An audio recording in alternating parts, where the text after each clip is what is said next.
All right, let's bring in Babe Laufenberg, the Cowboys radio network analyst and former NFL quarterback. Good morning, Babe. How is morale there in Texas? Well, morale's good here because I'm in my house. So I woke up, had a little coffee. So morale's just great here. Now, once I get up to the Star where the Cowboys practice facility is, it might be a little different. What did you take away from yesterday's game? It was a very strange game, and one thing, the Cowboys have always been ready to play under Jason Garrett. I can only think of a couple of times where they came out, and just didn't look like, I don't want to say themselves, but for lack of a better word, didn't look like themselves. Happened a couple of years ago in Denver where they just kind of failed to show up, but it hasn't happened under Jason Garrett's watch. And yesterday just, it was interesting because they were able to move the football, but then they kind of bogged down, a couple of sacks on third down. They'd only given up 3 sacks all year, but they had a few in this game. And then obviously the turnovers and the early turnover. They had, Dak Prescott's got Amari Cooper deep and the ball bounces off his shoulders and Green Bay intercepts. They turned that into a touchdown. So just kind of was a strange feeling game, including all the way to the end. I mean, they're down 31-3 with 3 minutes and 30 seconds to go in the third quarter. I mean, if I was a fan, I'd have been long gone. But listening to me on the radio, by the way, and then all of a sudden it became a game at the end. Yeah, but Babe, should we overreact or underreact based off what happened yesterday and what happened in New Orleans against the Saints? Well, as they say, the history of the NFL is written week to week. So they were the greatest thing ever in week through 3 weeks, and they had not played obviously great football teams. They had the Giants in the opener, and then Washington and Miami. Matter of fact, you could argue, 2 of the worst teams in the league, and then one that hadn't been very good at that point. But it's a long season. This team was 3-5 last year, and everybody obviously wanted the head coach fired. Things turn around. They get Amari Cooper at the halfway point, and they go on to win the division.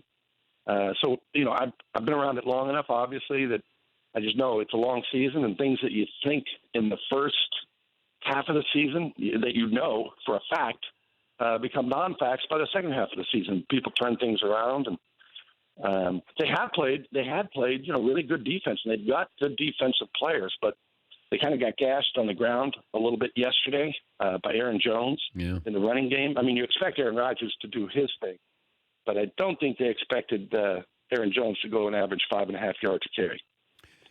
What do you make of this column in the Fort Worth Star-Telegram by Clarence Hill? Fraudulent, arrogant Cowboys guilty of sniffing themselves now facing reality check. Well, first and foremost, as you well know, Dan, the writer does not write the headline, but sniffing themselves would not be something, if I was an editor, that I would put into my newspaper. But I have not. I know Clarence, know him well. Well, he did write this. So here's his first couple of lines. My point is I haven't seen it yet. So go ahead. Okay, what do you call a supposed Super Bowl contender who only has victories against bad teams, loses to the good teams? Fraudulent, period. Suspect, period. Fake, period. So Clarence didn't write the headline, but Well, it's funny because the whole Super Bowl notion. I mean, it's a long season, and it's funny. I was a teammate of Troy Aikman's, been friends with him for a long time. And he'll be the first to tell you, and I know you've had him on the show. Hey, Super Bowls are hard. They're hard to get to. They're hard to win. It's hard. I mean, he'll be the first to tell you, even though it kind of looked easy for him, right? He won 3 of them. I look at, the notion of the Super Bowl, right? This team's Super Bowl team, and if they don't go to the Super Bowl, Jason Garrett's getting fired. The guy yesterday, Aaron Rodgers, has played 14 years in the league. He's been to 1 Super Bowl. Yeah. He's a surefire Hall of Famer. We all know that. He's been to 1. Drew Brees has had 18 years in the league. This is his 19th year. He's been to 1. Been to 1. So the notion that Dak Prescott, if he doesn't get to the Super Bowl, you don't give him the big money. I mean, it's hard to get there. A lot of things have to go right for you. And again, I just always go back to, Dan, it's a long season. It's 16 weeks, and what you think in week 5 will not be what we think in week 10, which won't be what we think when the playoffs hit. So, but yeah, the whole fraudulent notion, it's like I always say, people say, hey, do you think this team is underrated or that guy is underrated? And I say, well, I don't know. It depends on how you rate them. So if you had the Cowboys winning the Super Bowl at the beginning of the year, yeah, they're failing. I didn't have them there. I had them as a contender, and they are still a contender. But hey, bottom line, clearly, this isn't a revelation. You go -3, in the turnover differential, you're going to lose about 90% of those football games, and that's exactly what they did yesterday. They went -3, and they lost the game. Jason Garrett's status, he doesn't get that extension yet. Do you feel like he must get to here to keep his job? Is there a line of demarcation for Jason Garrett to keep his job? You know what?